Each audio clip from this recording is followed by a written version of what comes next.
नमस्कार बंधुओं, मैं अपनी और आपके YouTube चैनल हिंदी स्वरूपा में आपका हार्दिक स्वागत करती हूँ। आज हम लोग इस वीडियो के माध्यम से कवि रस खान जी के सवैयों की व्याख्या पढ़ेंगे। कवि रस खान कृष्ण भक्त कवि थे। ये दिल्ली के पठान परिवार से थे।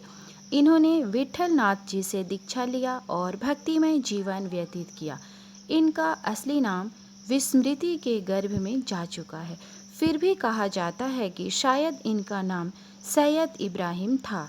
इनकी रचनाओं में रसों की खान है, इसलिए रसखान इनका उपनाम ही इनका व्यक्तित्व बन चुका है। रसखान के श्रुति मधुर सवैये इतने लोकप्रिय हो उठे कि रसखान शब्द तो जैसे सवैयों का पर्याय ही बन गया। तो चलिए अब हम लोग इनके सवैये की ओर चलते हैं। पहला सवैया है, मानुष हो तो वही रस खानी, मानुष हो तो वही रस खानी, बसों ब्रज गोकुल गाँव के ग्वारन। कवि रस खान जी ऐसा चाहते हैं कि उन्हें यदि अगला जन्म में मनुष्य जन्म मिले। कवि रस खान जी कहते हैं कि यदि मुझे अगला जन्म मानव जन्म मिले तो मैं गोकुल गांव के ग्वालन के बीच रहना चाहूँगा। यानी कि यदि मुझे मनुष्य जन्म मिले तो गोकुल के ग्वालों के बीच रहने का मौका मिले।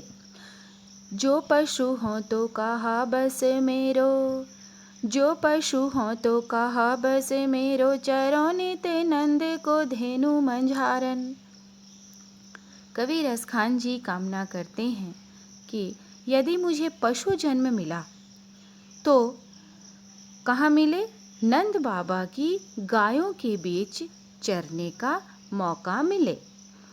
पाहने हो तो वही गिरी को जो धरियो कर छत्र पुरंदर धारन। यदि मुझे पाहन का अंश यानी कि पत्थर का अंश बनना पड़े तो मैं उस गिरी का अंश बनना चाहूँगा। यानी कि उस गिरी अर्थात पर्वत, उस पर्वत का अंश बनूं जिसे भगवान श्री कृष्ण ने अपनी उंगली में धारण किया था। जो खगे हों तो बसेरो करो मिली, जो खगे हों तो बसेरो करो मिली, कालिंदी कुल कदम्ब की डारन। और यदि मैं खग हुआ तो कवि रस खान कहते हैं कि यदि मैं खग हुआ यानी कि यदि मुझे पक्षी का जन्म मिले तो मुझे कालिंदी कुल कदम की डारन। कालिंदी यमुना नदी, कुल किनारा, कदम यानी कदम की, डारन कदम की डाल। तो यदि मुझे पक्षी का जन्म मिले तो मैं यमुना के किनारे कदम की डाल पर बसेरा कर पाऊं, ऐसा कवि रस खान चाहते हैं। अब हम लोग अगले सवैये की ओर बढ़ते हैं। या लकुटियरु कामरिया पर, या लकुटियरु कामरिया पर, राजती हूँ पुर को तेजी डारो।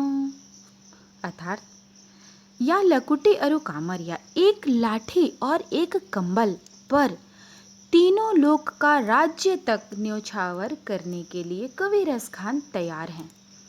ऐसी कौन सी लाठी है भाई, और ऐसी कौन सी कंबल है?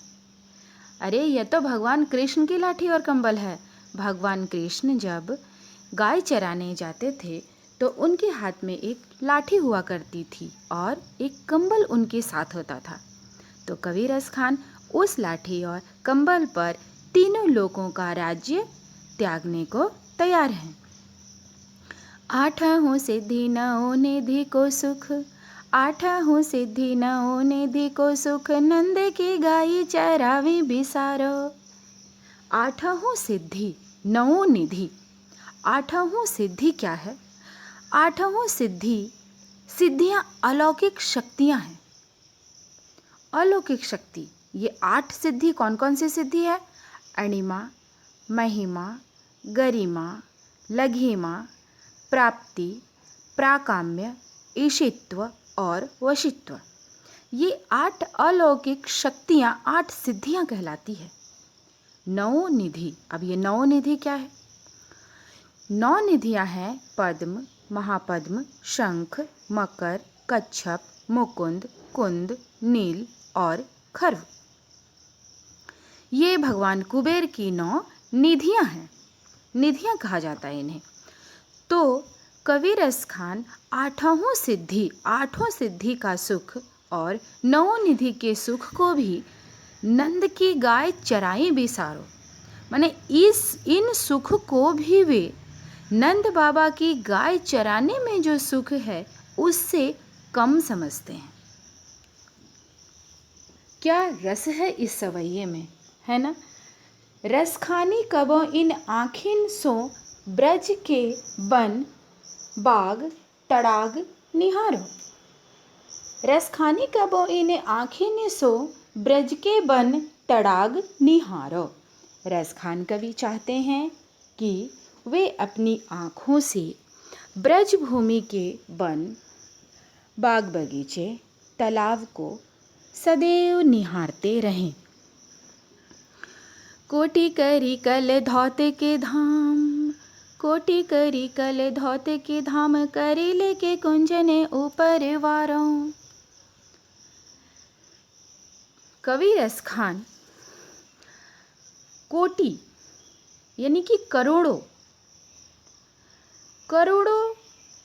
करेल, कुंजों और स्वर्ण महलों को भी न्योछावर कर देना कम समझते हैं। किनके ऊपर? ब्रज भूमि के वन, बाग और तालाब को निहारने में जो सुख है वो क्या? रसखान जी कहते हैं ब्रज के वन, बाग, तालाब को निहारते रहने में जो सुख है वो सुख अन्यंत्र कहीं नहीं है। कोटि करोड़ों करील की कुंजों, वहाँ के, क्योंकि वहाँ देखने के लिए क्या मिलता है? लताओं में, बाग में करील कुंज है कि नहीं। तो वहाँ के करील कुंजों पर करोड़ों स्वर्ण महलों को भी न्योछावर अगर कर दिया जाए तो उस तालाब के किनारे बैठने में जो सुख है वो सुख उन स्वर्ण महलों में भी नहीं है।